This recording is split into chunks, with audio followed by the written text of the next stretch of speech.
Welcome to our roundtable. So in today's roundtable, we will talk about empowering women in circular economy and bridging the gender gap. I am Petra Schwager. I will have the honor to moderate this panel, and I am the Chief of Energy Technology and Industrial Application Division of UNIDO, United Nations Industrial Development Organization, that by now, for those who've joined also the other session in the conference, is well known. Let me just give a quick overview on who is joining us. And Ellie, if you could be kindly put the presentation now, who is going to, just to introduce to you the panelists. And I really would like to already give a big thanks to everybody. Even though we are talking about women, next slide, Ellie, we will start with a man, so Janusz Potocznik. Janusz Potocznik has been working with us for several years already, and whenever we ask him to present circular economy, he never says no. So thank you very much for joining us. He is a pioneer in resource efficiency and circular economy. He became EU Commissioner for 2 terms. One, he was responsible for science and research, and later on for environment. Today, he's partner from Systemic and the International Resource Panel co-chair, which is the United Nations International Resource Panels. His nationality is Slovenian, and he joins us today also from Slovenia, from Ljubljana, I think. So thank you very much for this. Next speaker, we have Marie-Christine. Ellie, if you could just continue.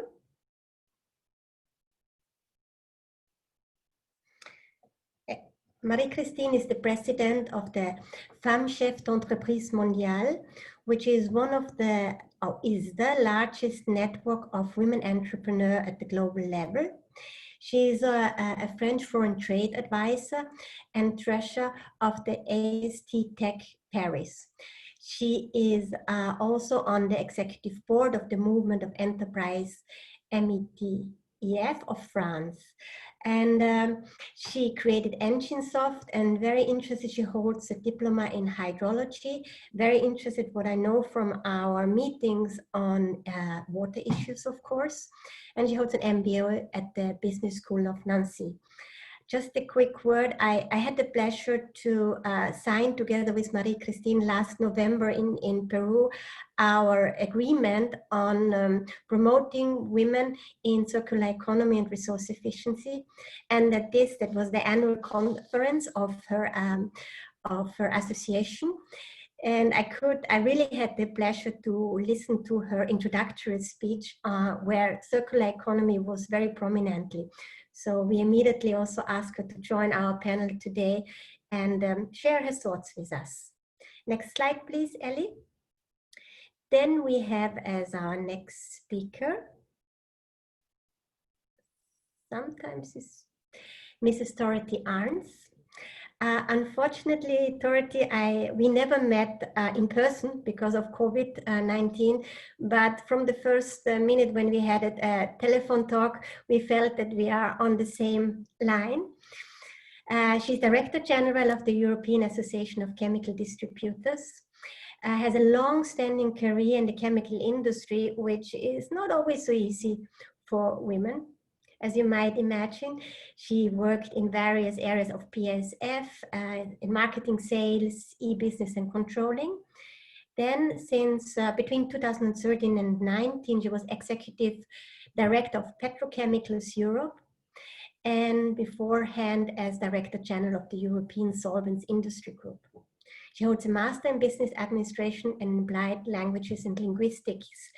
And what is not said here, she's a very active promoter of women in industry and especially in her area. And thanks to Sorority, we have FECC as a co-sponsor of UNIDO's Global Chemical Leasing Award. And in specific, they're supporting the Women-Led Initiative Award category and the demonstration projects. So thank you very much for joining us.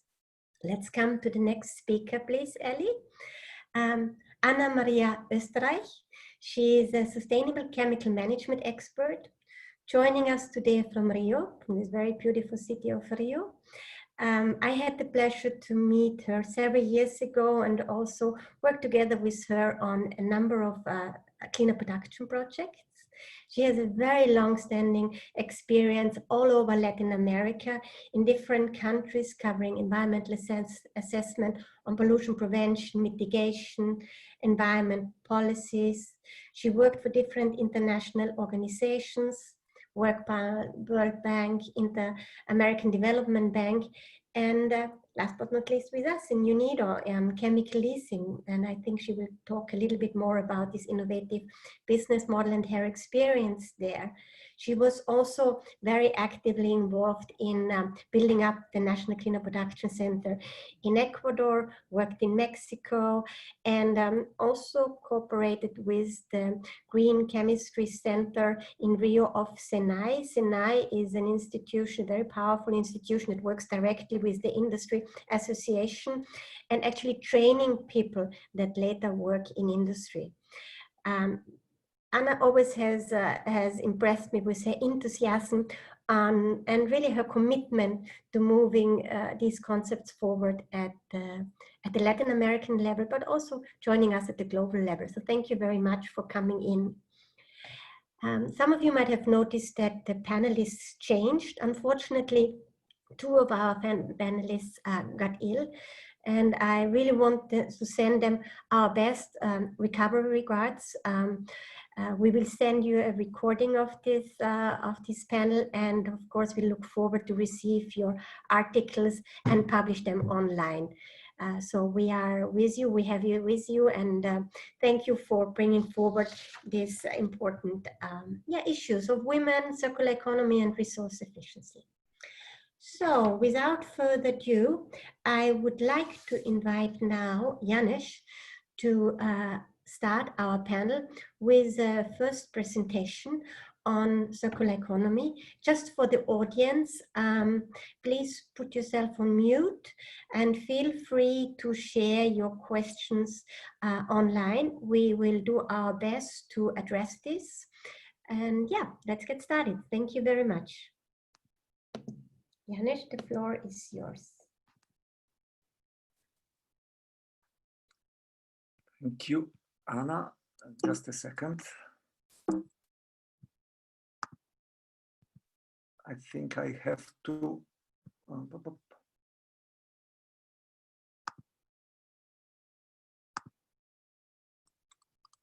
Just a second. I have to go back.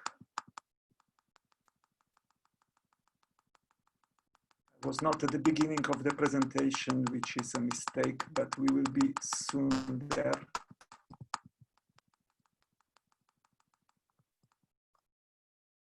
So if you bear just a second. Now we are going. Okay. Thank you for this introduction, and I would like to start my presentation by saying that for the first time in the human history, we face the emergence of a single tightly coupled human socio-ecological system of planetary scope. If we haven't understood that during the climate times and the climate crisis, I think that the COVID crisis has put that very clearly now onto the picture. We are more interconnected and more interdependent than ever, and our collective and individual responsibility has, due to that, enormous. Maybe the best this was explained by Fromm, which was saying that we moved from the so-called empty world, which was dominated by nature, to the full world, which is dominated. Janusz, we can't see your presentation. You can't see it? No. Listen, then I have to, just a second, I have to go back here, and I will now go back just a second here, and I think we will manage it in a second. So, share screen. I would guess now you are seeing it. Yeah, now everything is fine. Thank you. Sorry for that. So I will start again. For the first time in the human history, we face the emergence of a single tightly coupled human socio-ecological system of planetary scope. we are more interconnected and interdependent than ever, and our individual and also collective responsibility has enormously increased.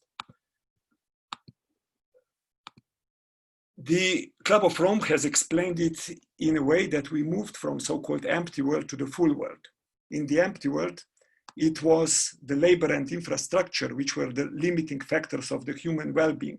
This was the world which was basically dominated by nature, and full world now it's dominated by humans, and in the full world it is natural resources and environmental things which are the limiting factor of human well-beings. What does that mean? It means that whatever angle you look of future human well-being or economic development, you can't do that without taking into account the natural resources and environmental questions. Normally, when we try to address those issues, we are approaching through the so-called DPSIR framework.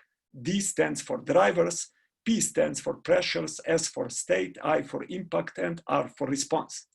When we talk about climate change, biodiversity loss, pollution, we basically talk about state and impact. But when we talk about drivers and pressures, we immediately talk about humans, about human activity, about economics. And the link through the pressures is actually done through the use of natural resources. So why this is the link? Because the way we use natural resources to a large extent defines how actually well we will be doing our business. But on the other hand, the irresponsible use of these natural resources actually defines the consequences which we see in climate change, biodiversity loss, and so on. Why that is important? Because the policies are different. It's always essential that you address the questions, if you want to deal with them, at the roots, which is at the drivers and pressures, which means we have to focus on our economy. So this will be a very simplified way to explain what actually goes wrong in our economies. You know that we are basically working inside our markets because we have market economy where producers and consumers are apparently rationally behave. And the most important issue is, of course, the signals which we are sending to producers and to the consumers. But what is wrong in current world is that the production capital, financial capital, it's in a way overvalued and over-rewarded. Human capital, it's undervalued and under-rewarded, while natural capital, it's in many cases not valued and rewarded at all. If we assume that through that signals which we are sending on the market, we will get a kind of balanced social, economic, and environmental picture, of course, we are mistaken. When we have tried to address those issues through the SDGs, we have identified 12 of them being in direct connection to the management of resources. You would notice that gender equality is not identified among them, but indirectly, of course, everything, quality education, gender equality, and everything has very much to do also with the way how we manage the natural resources. So one of the conclusions which followed the work of the IRP was that trade-offs between these 17 SDGs are, of course, existing, they are unavoidable. But if we go via the route of sustainable consumption and production, this is the most efficient strategy to mitigate these trade-offs and create synergies to resolve the development and environmental challenges which are articulated in the Sustainable Development Goals. So focusing on the responsible production and consumption, it's to a large extent very important. Because if we do not do that, hardly we can eradicate poverty, hardly we can address the question of zero hunger, climate action, and I could continue. Just 2 slides from the International Resource Outlook, which IRP has released last year. In the last 50 years, the global resource use has more than tripled. More than half can be attributed to economic development, so much more than actually to the population growth. And finally, which is quite interesting, material productivity, which is the black line which you see in the slide, was actually growing globally till the year 2000, and then it started to decline. How is that possible? It's if actually material productivity, which is the which is the efficiency, how we use materials per the unit of GDP, it's actually increasing in all the countries. It's possible because we have faced on a global level the shift from the countries which are more resource efficient, like Europe, like United States, like Japan, and a lot of the things which we are today wearing, it's produced in the countries which are less resource efficient, like Indonesia, India, and so on. This has, of course, positive consequences because people are having jobs on the other side there. But if you look at it purely through the logic of resource utility, of course, this creates a problem. But in material footprints, so the way how these materials actually, if you look at it through the optic of resource consumption, we have found that high-income countries are consuming per capita 13 times more than low-income countries, which is clearly pointing where the problem lies. So when we look to the environmental impacts in the value chain in the resource extraction and processing phase, we found that 90% of the global biodiversity loss and water stress can be related to that, which is the green part on these two slides on the left, which is basically saying that if you want to deal with the biodiversity loss and water stress, you have to focus on green, that's biomass. Or if I simplify, there is no solution to biodiversity loss and water stress without fundamentally addressing the agricultural problems. Second, 50% of global climate change impacts and even 1/3 of air pollution health impacts, which means because here consumption is not included in the calculation, but what does that mean? It means if you are buying a car and parking it for the whole lifetime, you have already produced 1/3 of the air pollution because the car needs to be produced, the resources needs to be extracted, and so on.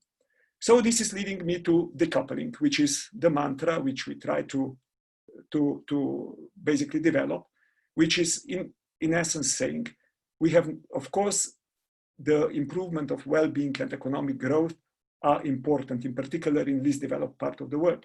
But it has to be clear that in the future, if we want to continue with that, we have to decouple it from resource use and both decouple it from environmental impacts. Without that, we will have real problems and the problems which we are today already seeing in many ways. This leads me to the circular economy. Circular economy should be actually seen as an instrument delivering this decoupling, answering to the story which I was very quickly sharing with you. So it should be also seen as part of a bigger picture of this economic, societal, if you want, even cultural transformation needed to deliver the Sustainable Development Goals. It was very nicely summarized by Walter, who is one of the authors of the circular economy many years ago. Linear economy, it's like a river, and circular economy, it's like a lake. And while it is absolutely clear that energy management is essential if we want to deal with the climate change, it is also clear that if we don't combine the energy policies also with decoupling circular policies and with nature-based solutions, like relying on ecosystem services, environmental things, we will have hard times to deliver convincing and proper answers to the climate change. Today, the Paris Agreement is more or less on the orange, while the policies which are linked to blue and green are to a large extent missing. If I give you just one example of that decoupling, we have all heard, we all talk about how to make a transition in the mobility. It's not about changing the combustion engine car to electric car. It's actually much more than that. So the real problem is that the cars which we are today producing are totally underutilized. European car is 92% parked, 1.6% looking for parking, 1% sitting in congestion. We are driving it 5%, but even when we are driving it, it's only 1.5% average in the 5-seater, which means that utility of the car is approximately 2%.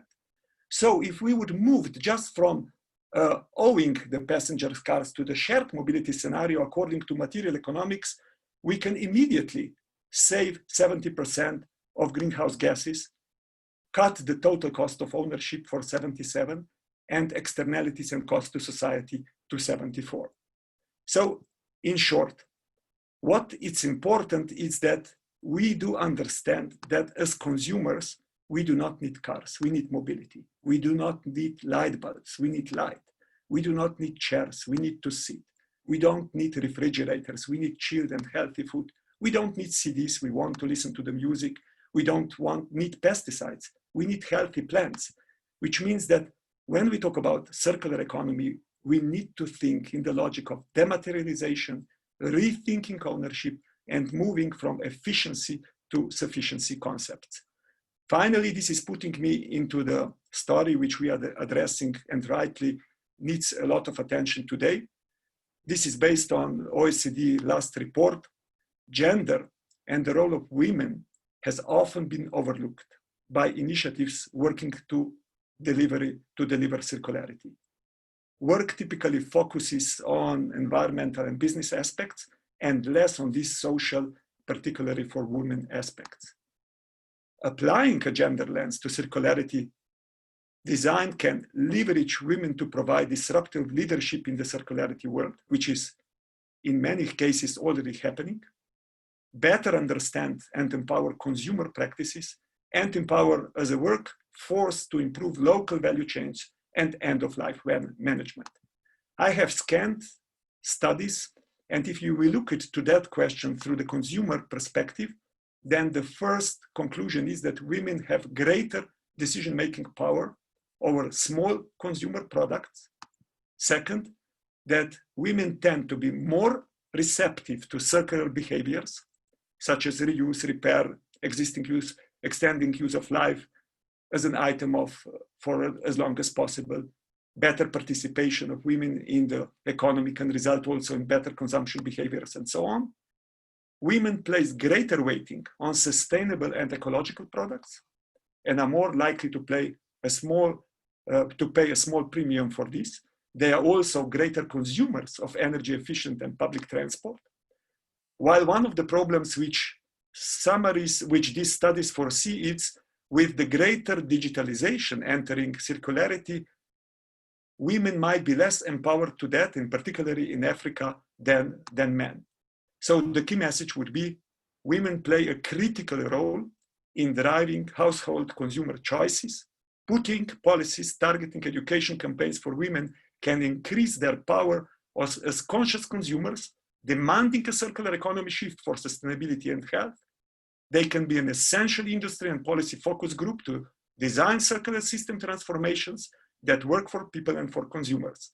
Microfinance initiatives should play a role in empowering female entrepreneurs who understand this problem from a consumer insight better. But if we look at it from the producer side, in the decoupling world, women are often represented in global production chains for cheap goods, like textile, like export processing zones, particularly in assembly line work. Women are often in charge of waste management, which is also putting more risk exposure to them. And they are also heavily exposed to the impacts of the linear economy through unpaid work. So if there is one clear conclusion, it's a just circular economy transition must consider jobs as an empowerment opportunity for women. Transition must address the labor impacts for women and the use of training opportunity to create green jobs and economic empowerment.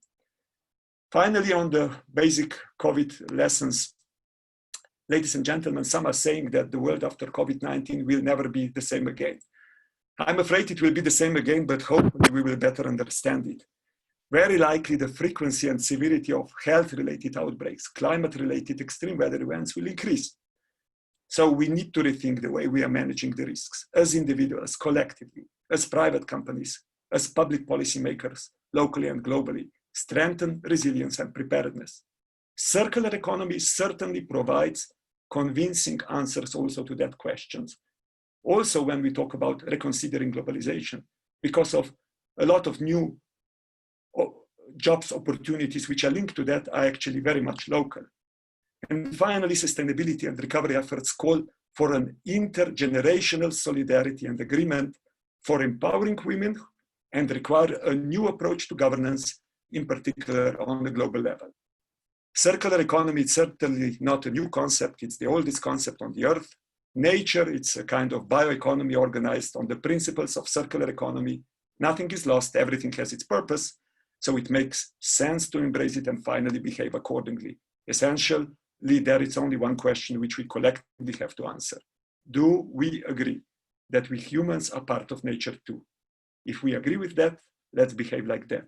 And if somebody still has the problem with that, then I would provide you with the help of the most famous Belgian detective, which you certainly know. By the way, Belgium is my second country. When Hercule Poirot was once asked why he's speaking about himself always in a third person, he replied something like that. If one is such a genius like me, it is very important to establish a healthy distance to himself. If we humans do consider ourselves so dominating over other living beings and so intelligent, let's take this distance to ourselves, let's take the responsibility which we bear, and circular economy and empowering women, it's an essential part of that answer. Thank you.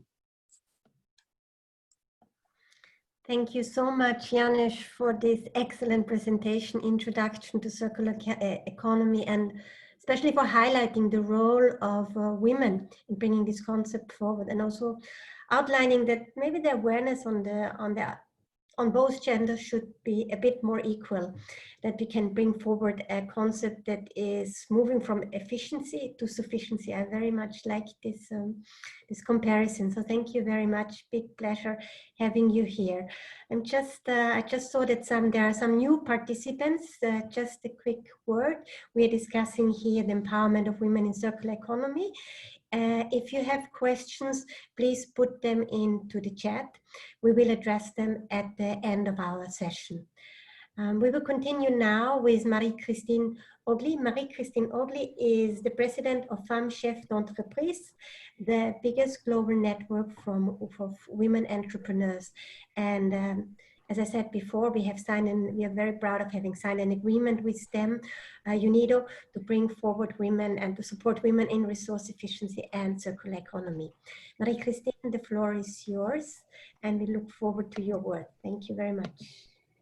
Thank you very much, Petra, for organizing this session. It's great to be with you today. The coronavirus crisis has got us all thinking. Lockdown was a difficult time for everyone in most countries, but we were able to step back, and many of us realized that we can no longer live as we used to. The local elections that took place in France shows that the population is more and more attached to ecological notions. Some very large French cities have new mayors, and especially ecological mayors. This shows an awareness and a desire to live more ethically with regard to our planet. Our exploitation of the planet through deforestation, intensive agriculture, mining industry is increasing, reducing the place of wild animals. We cause intense stress to these animal species, which unconsciously defend themselves by producing viruses that are increasingly difficult to control. And this is just the beginning. Our world is experiencing a unique demography. In the 50s, we had 2.5 billion people occupying the planet. Today, we are 7 billion, and this exponential growth is only just beginning. Is our planet ready to feed and absorb all the waste produced by this population? Global warming is changing our agriculture. Our water needs are growing, and the resource is becoming increasingly scarce. We will no longer be able to make a frantic race for growth using the same methods. We already see the limits, and we are only at the beginning of the problems. As an entrepreneur, we do not believe that the solution is not the decline, but growth achieved in another way. Creating wealth is always a goal that will allow people to live better. but not at any price. The objective is to create economic models based on respect for environment. The circular economy is one of the most suitable solutions to achieve this. The research and development of our companies must focus on finding alternative solutions to stop the depletion of our planet. It's a question of political will and of each one of us. We entrepreneurs, and particularly women entrepreneurs, who know how to fight to make our businesses sustainable, must change our paradigms and question ourselves. Women entrepreneurs who are also mothers must be bridgeheads to ensure that business serves this cause and allows our children to have a decent future. How about instead of throwing it away, we fix it, recycle it, reuse it? The circular economy proposes to rethink our modes of production and consumption. This should be done through women activities. Circular economy is opening gate to cross the gender gap. First companies involved in circular economy are owned or led by women. Women are taking into account these aspects when managing companies since a long time. Doing more and better with less, it's also something that women mainly in Africa or in emerging countries are used to do. So how can we reduce these environmental impacts and limit the waste of our natural resources? The concept of the circular economy is a promising alternative that can meet these challenges. Designing sustainably, consuming differently, bringing the product back to life, bringing the material back to life. That's key for our future. For ADEME, the French Environment and Energy Management Agency, the circular economy is an economic system of exchange and production that aims to increase the efficiency of resource use and reduce our impact on the environment. The aim is to decouple resource consumption from growth while reducing environmental impact and increasing well-being.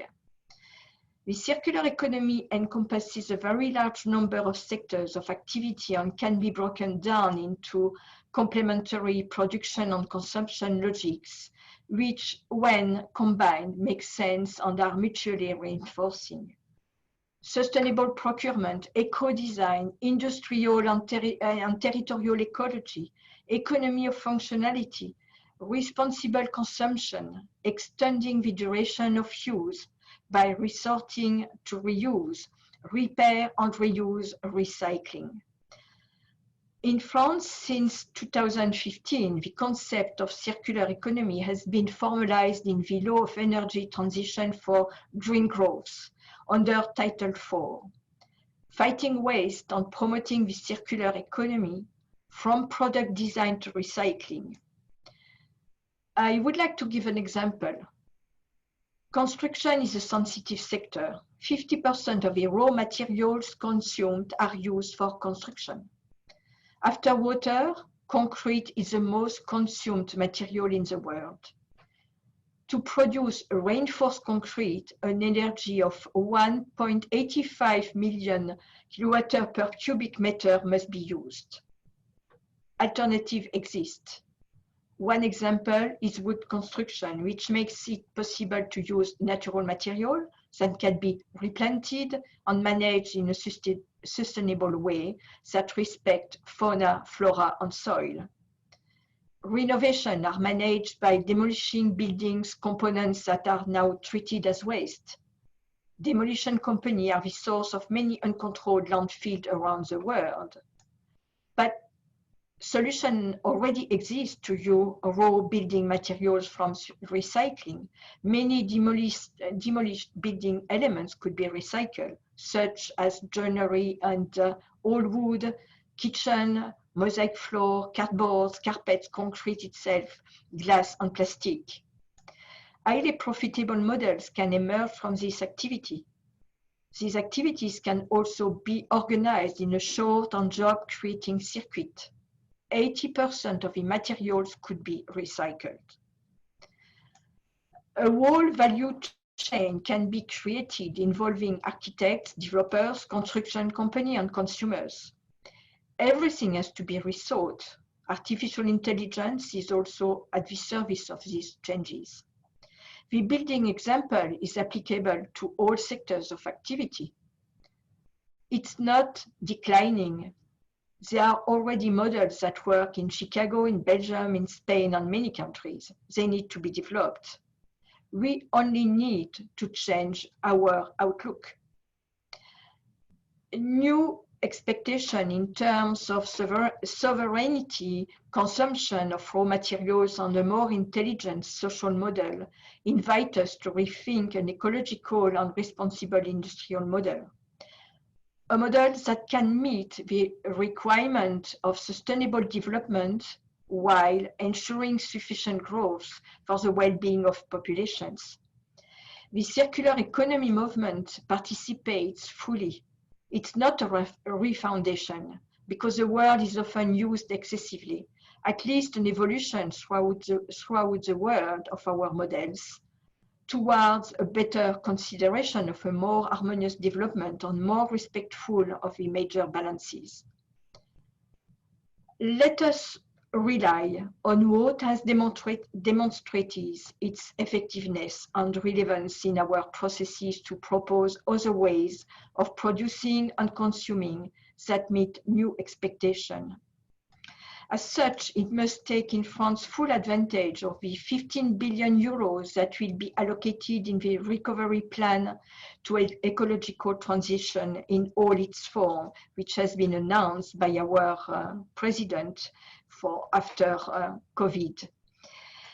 It therefore has an essential role to play in the recovery of our economy and the responses to be made to the major environmental and social challenges that await us.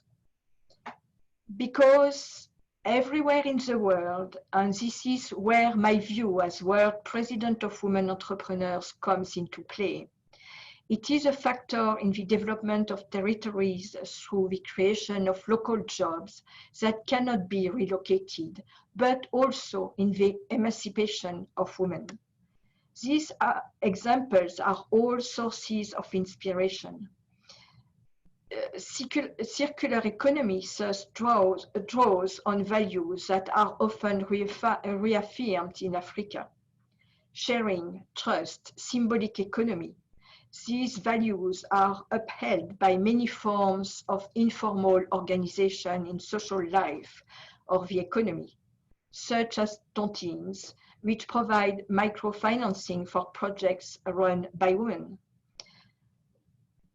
According to the 2018 study on social enterprises in Senegal, 37% of the heads of social enterprise are women, and 12% of Senegalese SMEs correspond to the profile of a social enterprise.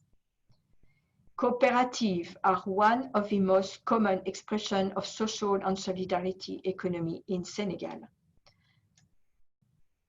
Alongside agriculture and forestry, housing remains the sector most invested by cooperatives, which are most often the recourse of the middle class to access housing. The National Association of Housing Cooperative and the Regional Union of Housing and Construction Cooperative of TS, the URCCHT, are effective instruments for supporting the creation of social real estate. For their part, solidarity-based finance and institutions that make financial services accessible to disadvantaged populations. Within social companies, thus invest in the financing of social and solidarity-based entrepreneurship with a democratic functioning. These social enterprises are present in agro-industry, ecotourism, eco-construction, waste management, innovative services, or school monitoring. Most of them are led by women. In Latin America, new possibilities created by movement provide effective and creative responses to inequalities in the face of rich markets, and sometimes state intervention remains limited. In Peru, for example, the social economy involves nearly 70% of the country workforce in the form of association, cooperative, or mutual societies. The experience of Villa El Salvador in Lima is quite emblematic. It is perhaps the greatest success in the world in building a local community of mutual aid. The main architects of this success have been an extensive network of women's groups, supported by the democratic structure of neighborhood association. Through an ecosystem of resource sharing and cooperative, citizens have built 26 schools, 150 daycare centers, 300 community kitchens, trained hundreds of medical assistants who go door to door, and planted more than 500,000 trees. In Argentina, the social economy now counts for 10% of the country's GDP, making the country one of the region leaders in this field. The success of Zanon Ceramic, the country's largest ceramic factories, a high-tech company with collegial decision-making and social goals, shows that another relationship with work and another mode of production are possible. The new generation are increasingly favoring companies that get involved in society in a useful way. Women are increasingly favoring companies that get involved in society in a useful way. They are seeking greater responsibility and trust collective intelligence to foster creativity and inventiveness. This is an approach that companies in social solidarity economy sector are carrying forward. It's now up to them to put themselves forward to serve as role models and attract talent. An active pool of companies that will be in the front line in building a more harmonious ecosystem, which is one of the great causes that we, together with the women business leaders, defend throughout the world. A system that places greater emphasis on diversity and women and can therefore contribute to greater responsibility and treatment between women and men. Thank you. Thank you very much, Marie-Christine, for these excellent talks and sharing your thoughts, and also the examples of women that are already active in circular economy, and also the highlighting the importance of the social businesses in global economics, and also highlighting that a recovery plan cannot be a right recovery plan without considering circular economy and the green growth. So we very much look forward to continue cooperation with your network, and I'm sure that we will move forward. We will be able to spread it even more, and also showing that circular economy is beneficial for economy, and bring these two together. Thank you so much. May I now ask the next speaker, which is Mrs. Dorothy Arns, to share her thoughts with us about empowerment and inclusion in circular economy, and talking about the chemicals industry's perspective. Yeah, Dorothy, the floor is yours, and maybe just for those who are just joining us, quickly informing you that we have also a very good cooperation with the organization FECC that is co-sponsoring our Global Chemical Leasing Award, and in specific the Women-led initiatives. So thank you very much, and floor is yours. Yeah, thank you very much for the kind introduction, Petra, and thanks everybody to listen in today. it's my pleasure to bring in the chemical industry's perspective for two topics which are close not only to my personal heart, but also to the heart of our industry, chemical distribution, both sustainability and especially circular economy, and also diversity and inclusion / gender parity is a big topic for us.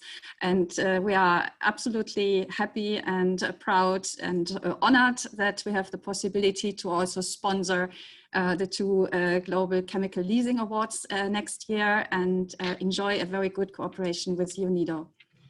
So let me quickly start with telling you a bit more, but very briefly only, who we are.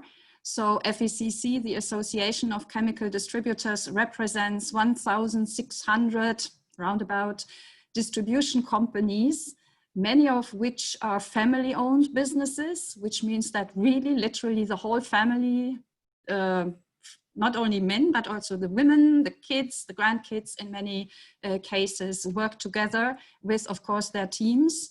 And we represent mainly small and medium-sized enterprises, but we also have a lot of multinationals with us. And chemical distribution itself is also a very diverse sector, linking production. We are also somehow producers in many cases, trade, but also recycling, blending, formulating, own research, regulatory advice, and many other functions.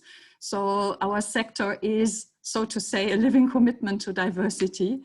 But we also stand for some economic hard facts, like 30,000 direct jobs.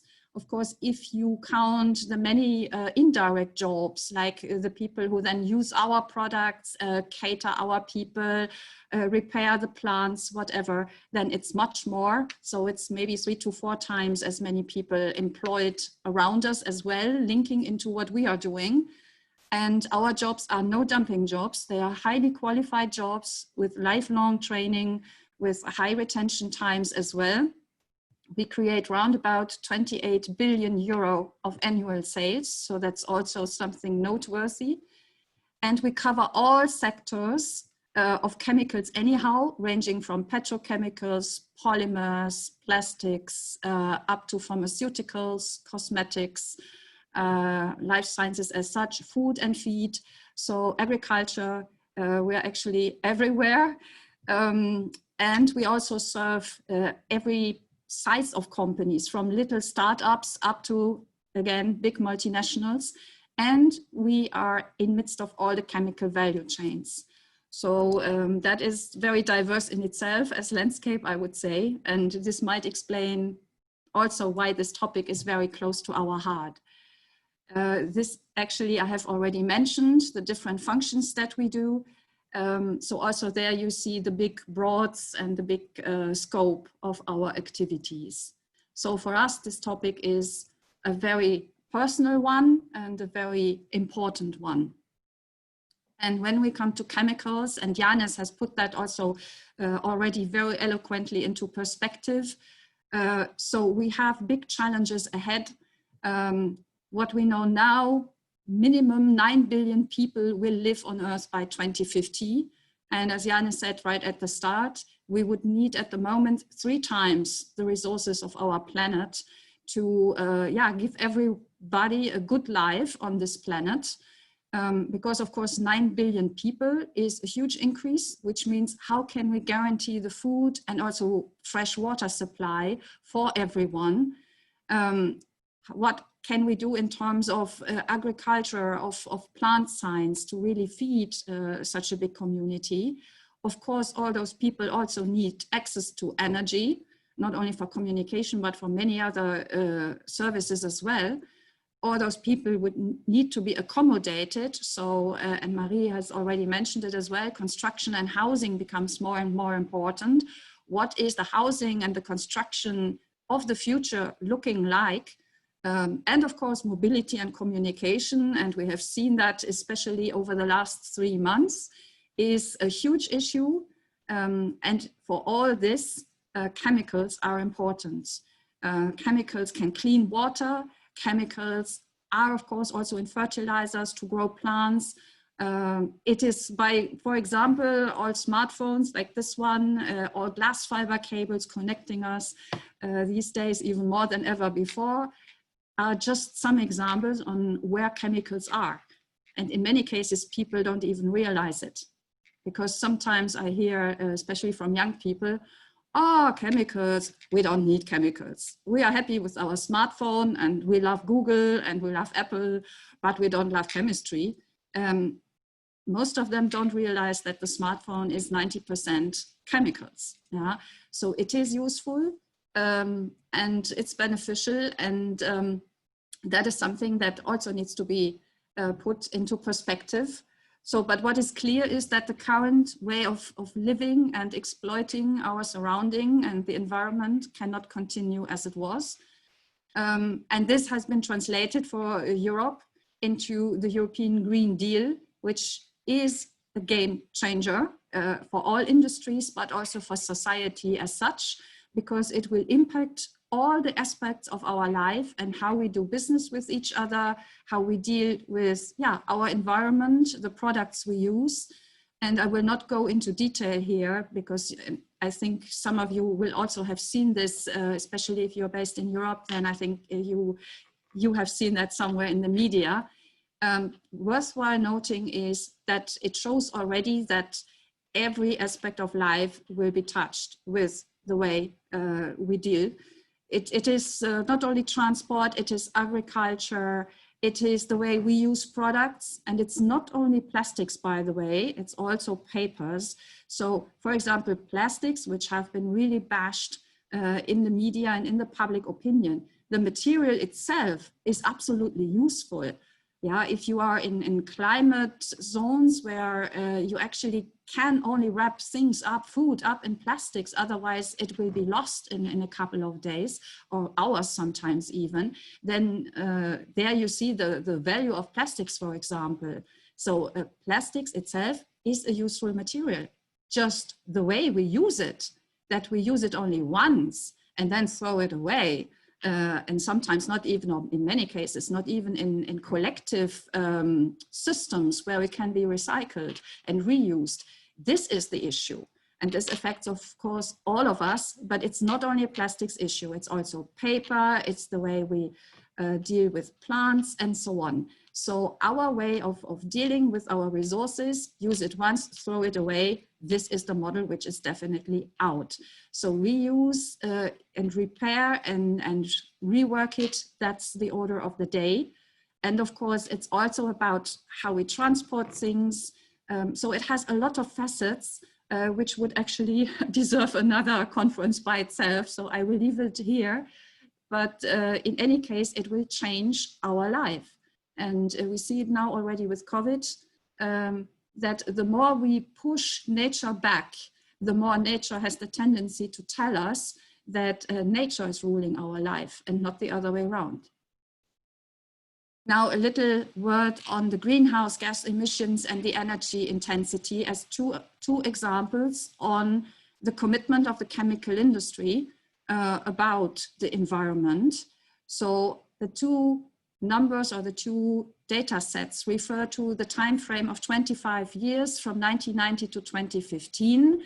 And in many cases, this is not well known, sometimes not even in the own chemical community, that in these 25 years, the chemical industry has succeeded in bringing the eco footprint in Europe down substantially, although these were also the years when the production grew by 85%. So 85% of more tons, so to say, were produced from chemicals. But as you can see from the slides, 60% less greenhouse gas emissions were emitted at that time. And also the energy consumption was decreasing substantially. Of course, also as one effect of the high energy prices we have here in Europe and still have, unfortunately. So you can take that as a very lively commitment of this industry to take care of environmental aspects. In fact, we take this very seriously, which does not mean we stop here. And this was already done before the regulation entered into force, but we are committed to do much more. And please always bear in mind, this is the direct ecological footprint of the production of chemicals. But chemicals, as I just said beforehand, are also used to bring emissions down, to use fuels more efficiently, for example.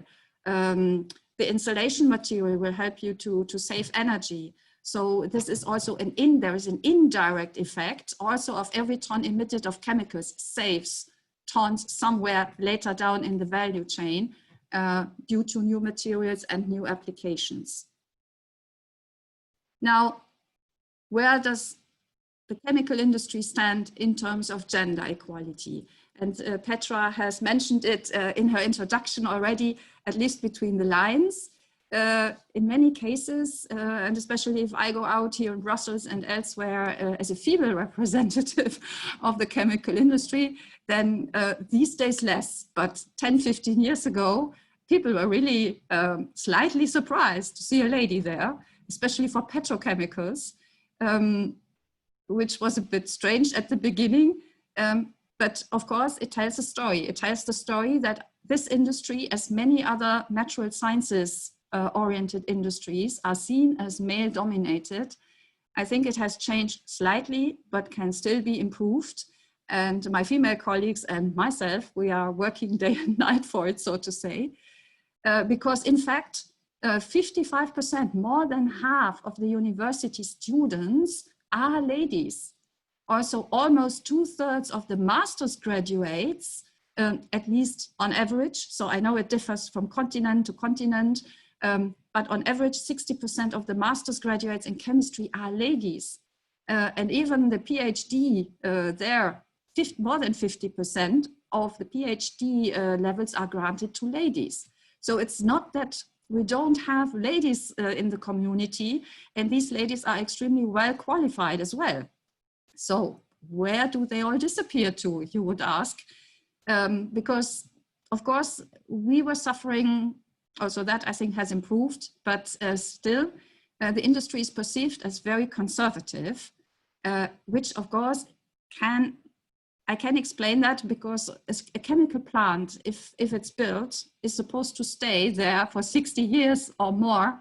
That means, of course, you are, and it's substances which, as we all know, need careful attention in terms of health, safety, and environment. So, of course, there is a certain tendency to be more conservative, as if you have a very fixed business or liquid business, which you can move from A to B, and in 1 year ago, if it fails, you can set it up somewhere. Of course, this is a different dimension, and this might explain a little bit the conservatism that our industry in fact applies.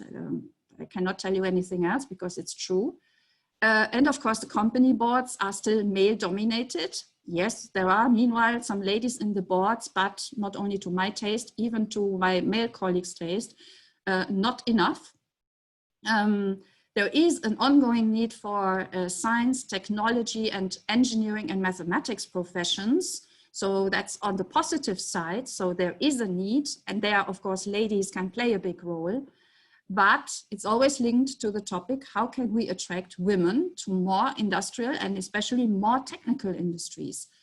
And Janis has put that already on one of his slides. Ladies have the tendency to assemble over proportionally in other industries or disappear in their career paths. And I know what I'm talking about because from the ladies that were in my group when I started at BASF 25 years ago in the so-called trainee program, we were 1/3 ladies, but I think a couple of years ago I was last woman standing more or less.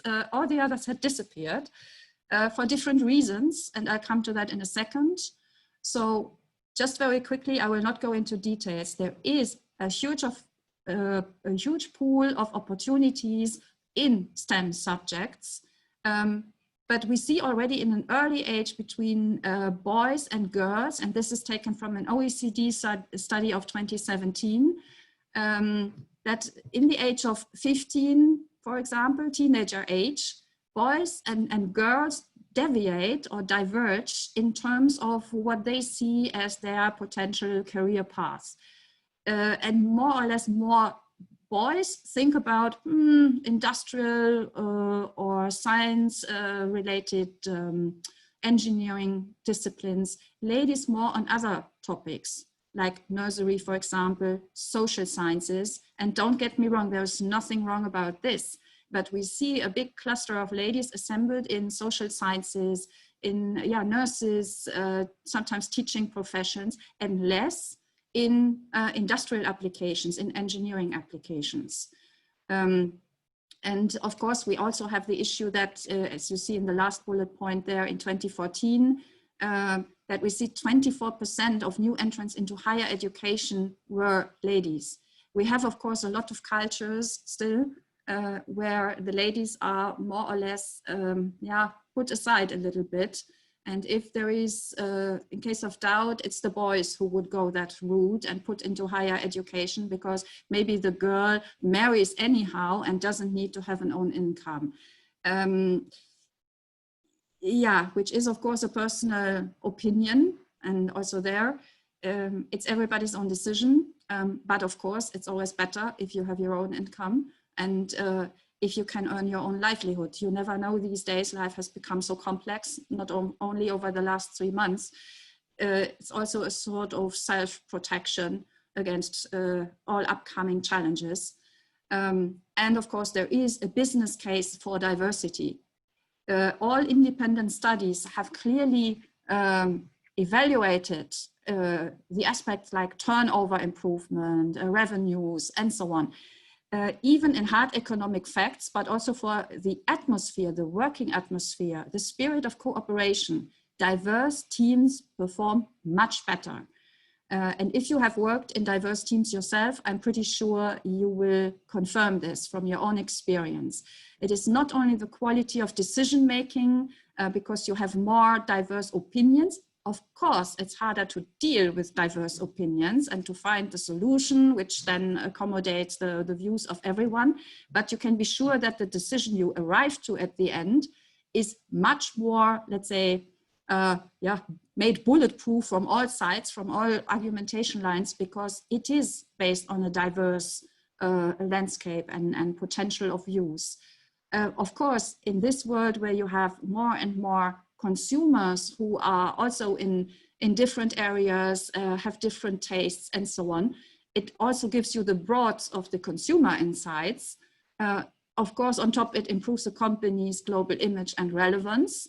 Especially female role models are big multipliers, I think, to attract especially ladies into these kind of career paths. But it's also motivating the employees and increase the satisfaction. And every time in my life when I had to lead teams, I have always rebuilt teams into a very diverse way, not only gender diverse, but also age diverse, different backgrounds. And by the way, the same applies to FECC. We have every one of us has a different nationality, different educational background, and so on. And I think my team would certainly confirm that. Part of them are also here. I think we all enjoy the diversity. So I think in terms of motivation, in terms of spirit of working, it is a difference. And I sometimes hear, this is a female issue, diversity, this is a female issue. No, it is not a merely female issue. And I'm glad we have men around like Janis and many others, by the way, also in the FECC board, who clearly promote that this is a societal issue. It is fundamentally linked to our values and the way we work and the way we live. So, and this is why we also need ourselves as ladies. We need the men on board and also the male networks, not only the female networks. So it is all inclusive, I would say. And especially these days, which have sharpened our minds for certain developments in the context of COVID-19. So I will just present 2 learnings out of many we had, all of us, I think, these days.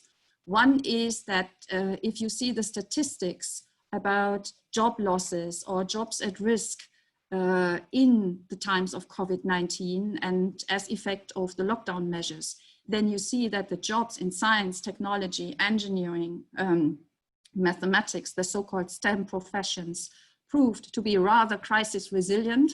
Only 1% of them are under threat. And again, they are very well paid. They are no dumping jobs. And as I mentioned before, there also we saw them turning out as enablers of many solutions like disinfectants made from chemicals, pharmaceuticals, protective personal equipment, many measures, the vast majority actually, to contain this virus and to stop the infection rates were linked to chemicals. So it's not only about hard facts of economics, but it's also, if you want to give a purpose to what you're doing, then STEM is certainly a good decision. And we definitely need to retain the ladies more. Unfortunately, the second lesson learned, which I will present today from COVID-19, was that in many cases, the traditional role models came back, especially after the schools and the crashes were closed and kids had to be taken care of at home. So in former times, I always heard, home office is the solution for working women. As we saw, it is not the home office itself. It's the taking care, the nursery of kids taken care of, and otherwise also home office is not the full benefit of ladies. And we saw actually that 52% of the ladies fell back into this role model to take care of kids. And only in 23% of all cases, it was a partnership effort, men and ladies together. And why is that? Because of course, there is still this gender gap in payment, which is existing. And for me personally, I have to say a pain in the neck since, I was a teenager. And this head, by the way, this burning head is from the OECD original picture. It's not my picture, but my head is burning there as well if I see that. Because I don't understand how the same work can be paid differently. And that does not only apply to ladies and men, that also might apply to race and so on. Same work has to be paid the same way. And I have to say that I'm proud to say that not only BASF, but several other or many other chemical producers have realized this imbalance already 10 years, 15 years ago, and have now as one measure clustered or tagged a certain function with a certain salary. So it does not matter if you are a lady, a man, black, white, thin, thick, whatever, 60 or 30, this is the salary you earn for this function. And this has greatly helped to balance out the imparities there. So we need more practical approaches, I think, to balance this out. But I'm not so sure about the audience, but I think we are aligned. We cannot sustain in living with this kind of gender payment gap. So I will skip this one, but you will get the slides anyhow, because this is pretty much the same, just in words, where I see the way forward, and happy to possibly discuss that either bilateral with you afterwards in the chat or in the question section. First of all, the way forward is a leadership topic for politics and for business, both, in actually all the other parts of society to engage in. The circular economy has a unique potential in this, because one sector alone will not be able to master and to overcome the challenges. We all need to work together across the nationalities, the continents, but also men and women and everyone, young and old people, everybody together for a better world, actually, for all of us and for the future. And we now, with the circular economy, we think much more about cooperation, about out-of-the-box thinking, about creative solutions. For example, in my turf here, in our turf distribution, we have a pilot project where we have reused chemicals, which usually after one run would have ended up as waste. So, and it was a very diverse team, I have to say, from our colleagues from the Nordic countries. Project lead was even female. Who have then recycled, and recycled means distilled out and taken the same chemical substances for completely other sectors where they had not been used so far like this, and had actually provided a circular economy model where you can use chemicals for a second and a third run. And the waste stage comes only after the third or fourth one. So that means you extend also the life cycle of those chemicals. It's all REACH compliant, it's safe to use. So actually blueprints are there, but it came via a very diverse team composed of different parts of the supply chain, which is a very good example how diverse teams can make a difference, an economic difference, but most of all an environmental difference. So just as an encouragement for all of you. And that was one example out of many where if you embed diversity and inclusion in all parts, female, so it means gender diversity, but also age diversity, cultural diversity, background and educational diversity. If you embed this fully in the organization, then it pays out. It will bring a sustained cultural change. For sure, we need to promote role models and mentoring schemes, and not only the females amongst us, but also the men amongst us. And I'm happy to see many also in the attendance list of today. And what I would definitely propose also to the politicians, also to the EU, is that we definitely need a forum, sort of network between industry, politicians, to exchange best practices for companies, because what is missing to walk the talk is where have companies of all kinds, not only chemicals, everyone, established good practices which have paid out in terms of increasing diversity and inclusion. How can we learn from each other so that it goes quicker, that we can roll it out more easily and we don't need to reinvent the wheel and we break the silos between industries and companies. And that goes to all of us. Of course, it's also about leading by example. So this was actually what I wanted to tell you. And I thank you for your attention, and you will find more on our homepage and hopefully also in other conferences like this kind. And I thank especially Petra and UNIDO for hosting this very important conference on such a topic. I think it's highly appreciated. Many thanks. Thank you very much, Dorothy, for your passionate presentation on chemical industry and on the way, on their engagement in circular economy, but also for this diversity and for the inclusiveness, underlining the importance to not only joining among women, but also women and men, that we need old and young, that we need everybody to engage and bring forward this so much needed transformation. Before we go to the last presentation, which Anna will provide to us, I would like to invite some of the panelists to eventually have a look into the chat.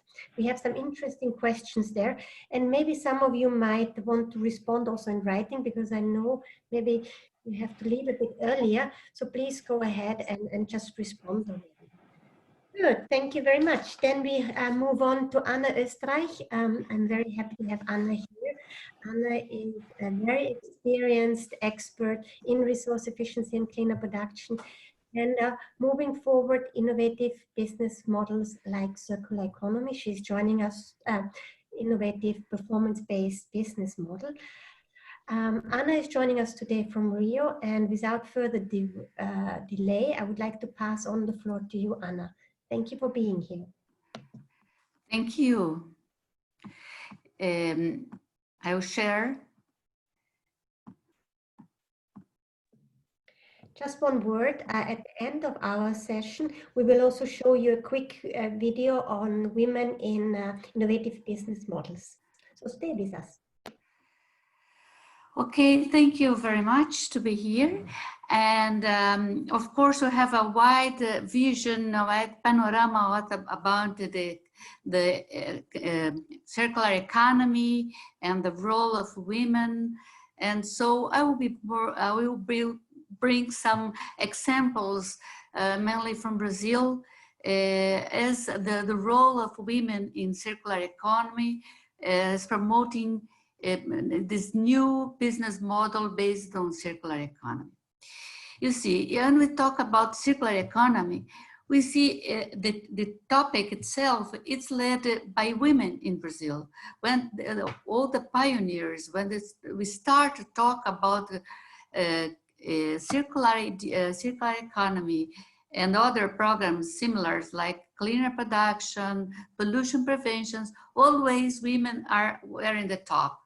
This embeds this entrepreneur council, Brazilian Council for Sustainable Development. Others, NGOs like Circular Idea, which is led by two wise women. The Exchange for Change, it's another NGO very active in Brazil in circular economy, and others in the National Confederation of Industries and the Federation of Industries. Always the women are pushing the topic of circular economy and the environmental management and the business model. In education also, women are always, I make a research on papers, courses, seminars, developed here in the last 2 years, and always women were leading, were in the board of the seminars together, and some companies which are really committed with circular economies. Women are always at half of the part of the board, and others they are lead. Well, we have some kind of projects where we have some award for new innovative projects last year, and we saw very nice projects led by women, like upcycling of old clothes for important brands. They don't want to put away their clothes, their fashion clothes, so they upcycling, they make new clothes and put in shops. And others, they use industrial waste. Here is one of this Carla Tannenbaum, which used solid waste to produce new art and other useful articles. And here, an example of company, they are really committed with the circular economy. They use plastic from oceans to use for the package, and also fishing nets to use to prepare bags and others.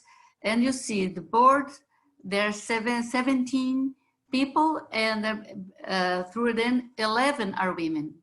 So in very small companies, we see. But when we start thinking about ending or beginning of cycling, we can apply a circular economy by the end of life. Oh, it's a topic to deal with the waste when the wastes are done, and then we have short-term solutions. But then we have a big amount of the waste to identify solutions. Last year, Brazil have 79 million tons of waste, and just 3% was recycled. But then we need to start to think about the beginning of life, and then we need education, because you need to think about raw materials, implementations of lean manufacture practices, cleaner production, new machines, technology, designers. And then we need to think about the full cycle of circular economy. So with a long-term view, when we need to think about the business model innovation and how this new practice can be implemented, whether creating more and more prosperous business. You see, women in Brazil are binded with recycling. They are responsible 60% of all the recycled waste in Brazil are promoted, are selected by women. But this is a sign of poverty. Besides, we have new programs and for awareness raising and empowering cooperatives, but still we are dealing with no innovative and no creative ideas to prevent and to have a more profitable work for women. Then we started this last years with chemical leasing. So we are promoting this program together with the UNIDO since 2011, this circular economy business model. As UNIDO defines chemical leasing is a service-oriented business model that shifts the focus from increasing sales volume of chemicals towards a value-added approach. It means that the supplier sells more the function of the chemicals. They sells the technology, the information, the solution for their clients. And then the units, the functional units are the main basis for the payment. An example, instead to pay for painting, you pay for car painted. And then you find the solutions that's defined by the client, like water-based paintings, the characteristics of this paintings must be. So when they think about chemical leasing as a business model, the responsibility of the producer or the service provider is extended and may include the management of the entire life of these products. Then we think about this full cycle of a product that can be driven as a new business model, as an innovative business model. And then when we started here in Brazil since 2011, we looked for, I made a research about our clients, the main stakeholders, and we found a lot of women work in this area. Here in the second line, we have this, the case study of a Windsor Hotel Calab, which got the gold medal in the Chemical Leasing Award in 2014. And this job was promoted by the women inside the hotel. These women were the responsible for the all environmental management. We could help and to define indicators of sustainability. This girl was my student. I was I oriented her thesis, and she was the responsible to measure the benefits of chemical leasing, because even the hotel didn't know what are the environmental and economic benefits until we started to talk about chemical leasing with them. In the last Chemical Leasing Award, was the second place for, it was led by the women. Mirella Siqueira is here. She is the environmental manager of the Peugeot as a factory of cars, the Group PSA, and they have two cases, interesting cases in painting and wastewater treatment. And she's directly responsible for the wastewater treatment. Another case, and this new Chemical Leasing Award, which will be in the next year, we found out we have new stakeholders, new people interested on chemical leasing. And we have this recognition for women. And then many women started to be to promote chemical leasing in their business and their areas of work. In the university, you have here two women responsible for teaching or about chemical leasing and promoting online courses, responsible for lives about chemical leasing. in institutes of research and innovation. We have new group led by women interested in chemical leasing and promote a new methodology to identify new clients and in their portfolio for chemical leasing. This methodology was presented in a paper from this new methodology in the ISIS America last week, and they are really active to promote in web seminars and to bring their clients for chemical leasing. I myself was I'm working since the beginning here in Brazil in chemical leasing, and we have recognized in 2014. And even new companies in the very innovative way to thinking about cosmetic, this this new, it's a one of the, I'm taking a few examples because otherwise we'll take a whole day here. But a new innovative way to thinking about biocosmetics, instead to sell the product itself, they are thinking of the benefits, and she is quantifying how much products do you need to have the real benefit, and to sell the benefit instead of sell products. And she is responsible for the whole chain, as we talked before. She is looking for the whole chain, since the extraction of raw material and the whole the way, the path of this raw material until the body of people, protecting, for example, the sea life. When you go to the sea and using biocosmetic, you are not impact the ocean life.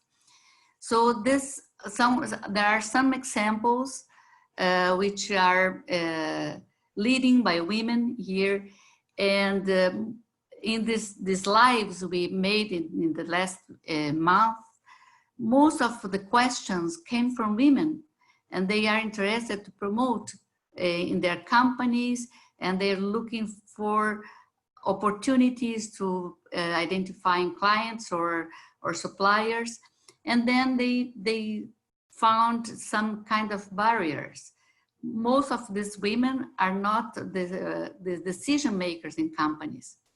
They are not the decision makers for purchases, and they need to convince their superiors to promote this new innovative. Then it's important to see 2 points I would like to emphasize after the Dorothy speech: the importance of first education, information about new opportunities involving circular economy, and also the possibility to have the decision making in companies and the organizations. Here we have in the university and the research institute, it's easier, but for companies it takes some time, and we need these good examples to incentivize, to have the incentives to make this big change. I would not like to extend myself because we have short time, and I thank you, Petra, to present these cases, the Brazilian cases, and hope you have more new cases and new opportunities in the future, and this roundtables can contribute very much to empowering women to promote this new business model. Thank you very much, Anna. Thank you very much, Anna, for sharing with us your experience and also your passions for having women involved. May I ask all speakers now, all panelists, to turn on your video? We will quickly, we are really running late, so I am trying now to pick up some of the questions, and I'm thankful for those who have already responded in the chat. But let me take one question that has been coming up all over, and this is, and I leave it open for everybody to respond. How can we explicitly build up this capacity of women in developing countries and transition countries to really work on circular economy? How can we stronger engage women entrepreneurs here? I'm sorry to the panelists that I'm now taking more the questions that are in the chat, but this is really, so how can we build this capacity of women? How can we engage stronger with women? How can we foster entrepreneurship in circular economy? Who would like to start taking the floor here? Marie-Christine, please go ahead. I really think it's a part of the MOU we signed together. It's really through our network, which could be extended to other women entrepreneurs or women who want to create a company to work together on this topic of circular economy. We have a chance in our association to have together emerging countries and say industrial countries, and we can develop a kind of chain to work together and it's also something we set in place in our community. It's to allow all women entrepreneurs from different worlds to work together. It's really a network for doing business, not only solidarity and so on, but also to make business and to grow, and of course on this topic of circular economy.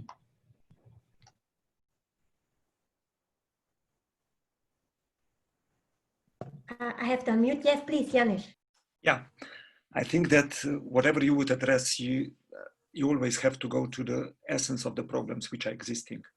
And I think when you will talk about that, you need to start in the first place with education. Then you need to go to the problem which is certainly existing, professional careers development, where somehow women are sometimes pushed into difficult decisions and not rightly so. Then it's the question of rebalancing the decision-making power, which again, it's quite unfavorable for women. Then it's income distribution, so the payment gap which is existing. All that are the questions which are pretty much core questions which we would need to address. And implicitly, of course, as many of good examples we have in the leadership. For example, in Europe, I have an excellent example of Ellen MacArthur, who was actually very much helping me in developing the logic and the concepts when we were starting in the Commission with thinking about how to integrate the circular economy in the overall perception. So all it's about that we go to the essential questions where we would really need to address them in a way that we go step by step, but certainly empower women in the whole chain. Finally, what I would like to say is, I fundamentally believe that we are doing an injustice to the future generations, men and women, because from environmental point of view, when you look to the depletion of natural capital, which is happening, where we have a lot of data, we are actually indebting them. We are not indebting them only financially, which we are. And with the current COVID crisis, we were even more indebted, future generations.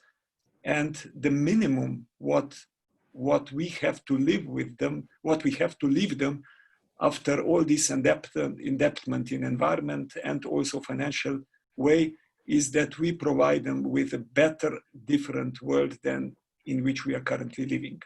And part of that answer, it's also women empowerment. Part of that answer, it's also all the things which are connected with social issues, values, with everything which do matter and which needs attention of today policymakers.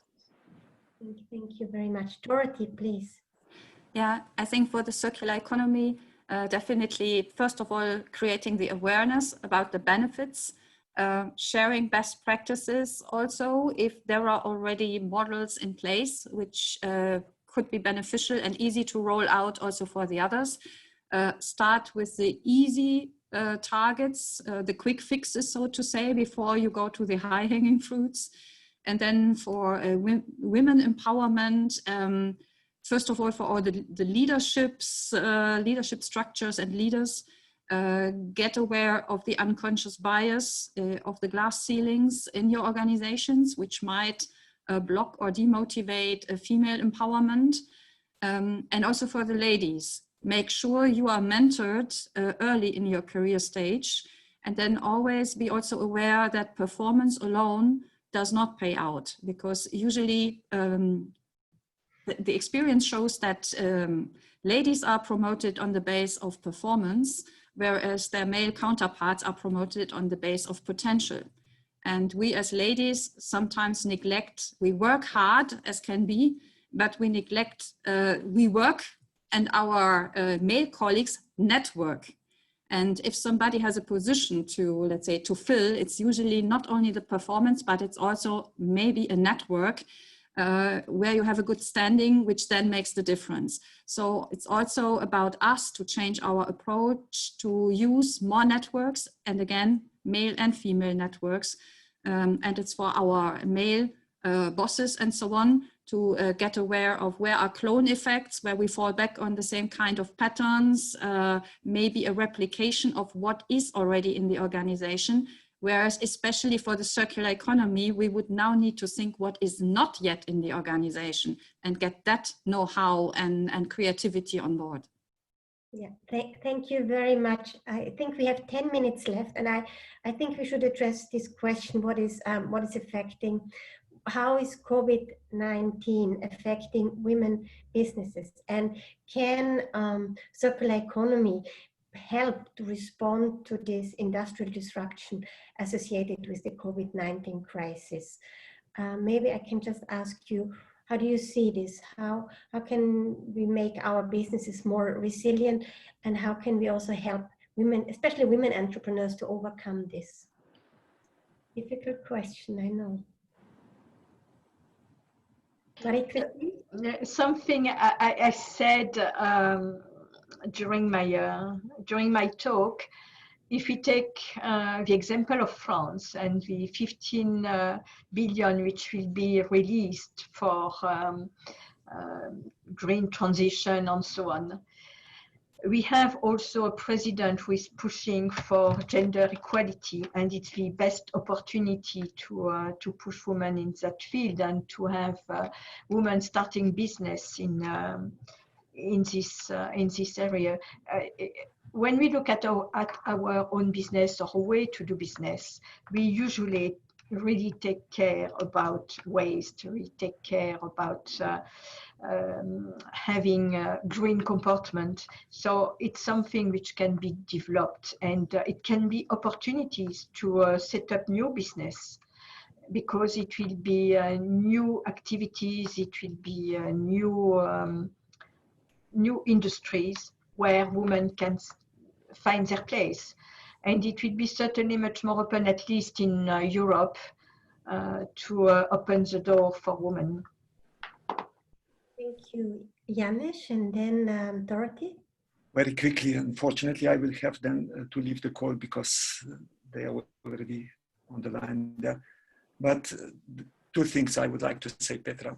One is, when we talk about women empowerment in connection with the circular economy, it's not so much connected with the COVID, but it's connected with the whole development of the circular economy related issues.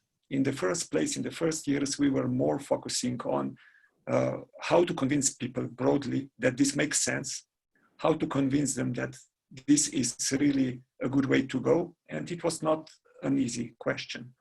And many were in doubt. Now, when this is pretty much accepted idea, I think we have to go a step further. We need to very much connect and ask some of the questions which are connected to the social issues in particular, and women empowerment and how best to connect women also with the circular economy absolutely should be part of that agenda. So that's the first. The second, when the question is about the COVID-19 consequences and what can circular economy bring for men and women in this respect, I think it's providing an important part of the answer on being more resistant, on being more self-independent, because the circular economy is such, it's an economy which is trying to lower the dependence on additional natural resources. So it's by definition more resistant than the current economy which we have. So going that way, it's going logically also in the direction which COVID is requesting. And second, when it comes to new jobs, again, very much connected with the call that we should look in particularly on the local and regional effect. The circular economy, by definition, it's more inclined for the local jobs.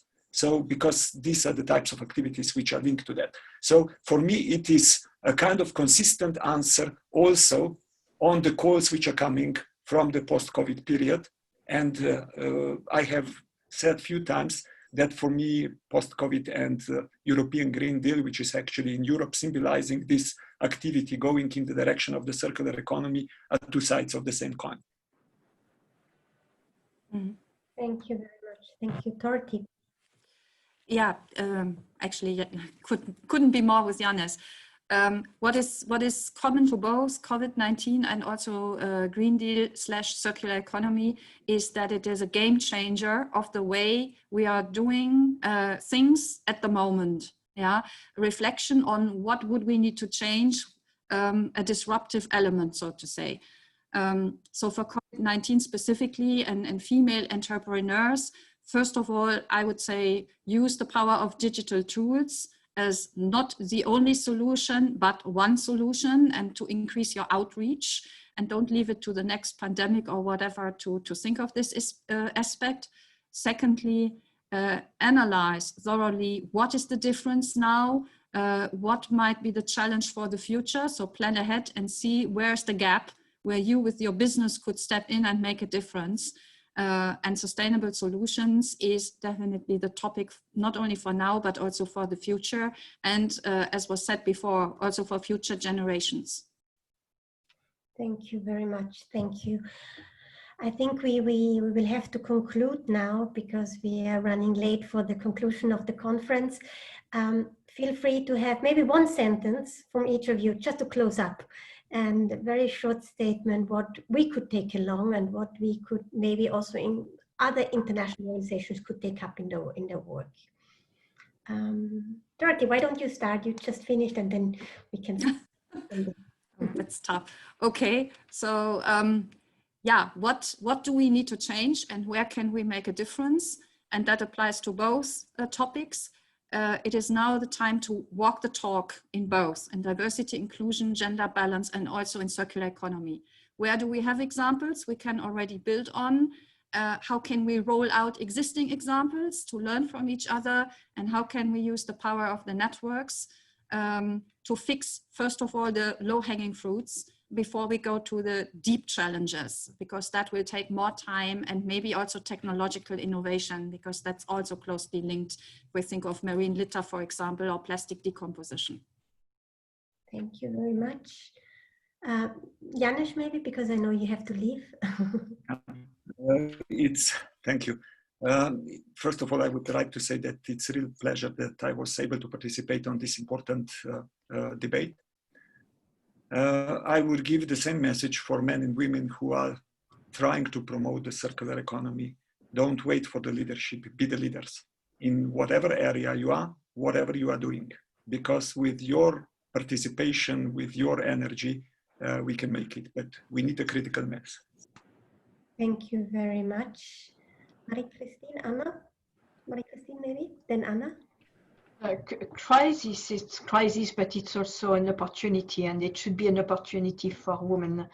I know that during the lockdown, a lot of women and women entrepreneurs have to take care about family, and not only about their own company, but also about family. And it could be a step back. But what I saw also, they were fighting. They were still looking for new opportunities and to change even their job, the activity of their company. So I think it's a great opportunity for them and for us, and we need really to take it on board, and we need to show up, not be shy, and to show up what we can do for a new economy, for a new leadership. Thank you very much. Anna, can we have your recommendation? I will take the continue of post-COVID, and it's time when the families are together and the men and women face how the nursery, the job of nursery and the job of the housekeeping. So it's time to see the role and the valorized role of women and the importance of the women, because women respond for more than 50% of a national economy itself. So it's a big opportunity to identify. And here in Brazil, US, we are now feeling changes, like in transport, in housing. Everything is changing in this new time. And chemicals is an important role here to avoid the diseases, to protect people, to protect to protect the health. And it's an opportunity to identify new business models and how chemicals can contribute in our other model of business to protect the health and economy too. So it's an opportunity also for chemical leasing in business. Thank you. Reality, no? Thank you to all of you panelists. We will now switch to the conclusion of the conference. I have already my colleagues on my back. We cannot overdraw. We will bring forward the conclusions of this panel to the plenary. Again, a big thank you to all of you, and let's show up and let's work together for bringing forward women empowerment and circular economy. Thank you once again. Thank you for the participants. And as some of the panelists already mentioned, you can contact them directly if you have any questions, and we can work on this together. Thank you so much. Bye-bye. Thank you, Petra. Thank you, Michael. Bye. Thank you all. Bye. Thanks, Bye-bye. Petra. Bye. Bye-bye.